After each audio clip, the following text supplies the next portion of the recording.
पर इस समय देश भर में एक बड़ी बहस छिड़ी हुई है।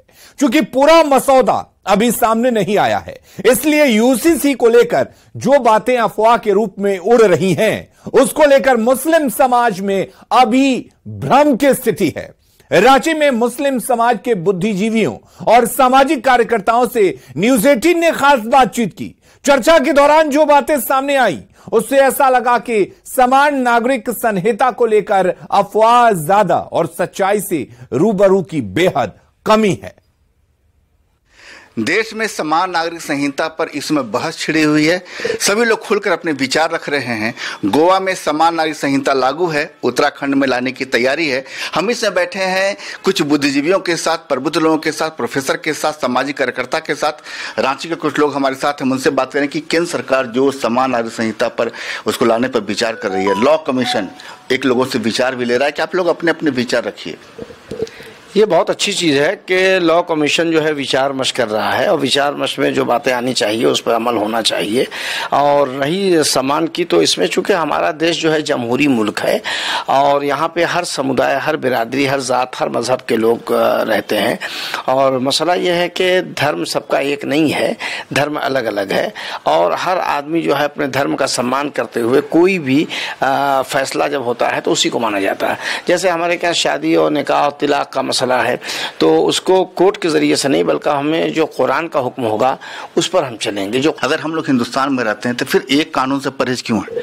नहीं, कानून से परहेज नहीं है हम लोगों का। यहाँ पर जो देश में जो क्रिमिनल लॉ है हम लोग उसको मानते हैं, लेकिन जो सिविल लॉ है तो हमारी अपनी एक परंपरा है, हमारी एक अपनी धार्मिक पहचान है, हमारी रूढ़िवादी प्रथा है। तो इन सारी परंपराओं का हमें निर्वाह करना और सबकी अपनी अलग धार्मिक आस्था, धार्मिक पहचान है, तो उसके अनुसार हम लोग जो है गाइड होते हैं। और ये सदियों से होते आ रहा है, कोई आजकल का ये मसला नहीं है, बरसों से होते आ रहा है। तो हम उसको मानते हैं और सरकार को भी जो है सभी समुदाय धर्म के लोगों से बैठ के चिंतन मंथन करना चाहिए था। एक जो है आप राय मांग दिए, क्या राय मांगे हैं, किसके लिए राय मांगे हैं, इसकी भी कोई जानकारी नहीं है। लेकिन जब विशेषाधिकार की बात आती है तो फिर हम लोग शरीयत की ओर क्यों देखते हैं?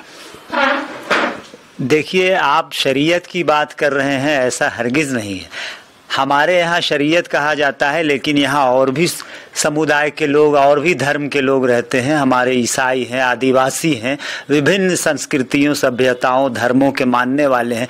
अगर तमाम लोगों को ये समान रूप से मान्य होगा, हमें अपने लोकतांत्रिक देश होने का बहुत गर्व है। देखिए, जहाँ तक आबादी की आप बात कर रहे हैं, तो अगर हिंदुस्तान की बात की जाए तो हिंदुस्तान से भी ज़्यादा जो है वो एक मुल्क है जहाँ हिंदुस्तान से ज़्यादा आबादी पाई जा रही है। तो वहाँ उस कंट्री ने कभी जो है वो आबादी पर कोई कानून नहीं लाया और न कभी कोई रोक लगाई है। किस देश की बात कर रहे हैं? अगर आप बात करें चीन की बात करना चाहें तो हिंदुस्तान से ज़्यादा वहाँ की आबादी पाई जाती है। चीन तो अब कर दिया कि भाई यानी वहाँ जो है जनसंख्या नियंत्रण पर आप इसी चीन ने नियंत्रण किया, तभी हम आगे हो गए चीन से। अधिकार की बात आती है तो संविधान की ओर देखें, अब विशेषाधिकार की बात आती है तो फिर हम देखें शरीयत की ओर। ये तो दोहरी मापदंड हो गया, दोहरा।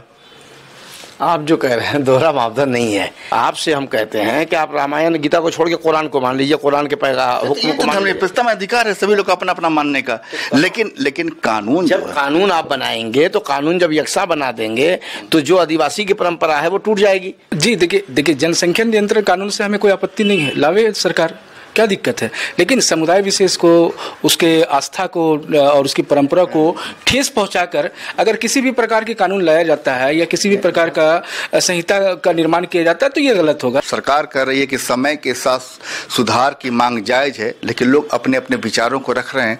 जाहिर है कि जब तमाम चीजें, एक मसौदा जब खुलकर बनकर सामने आएगा तब तस्वीरें और भी ज्यादा साफ होगी। संजय कुमार सिन्हा, न्यूज 18, रांची।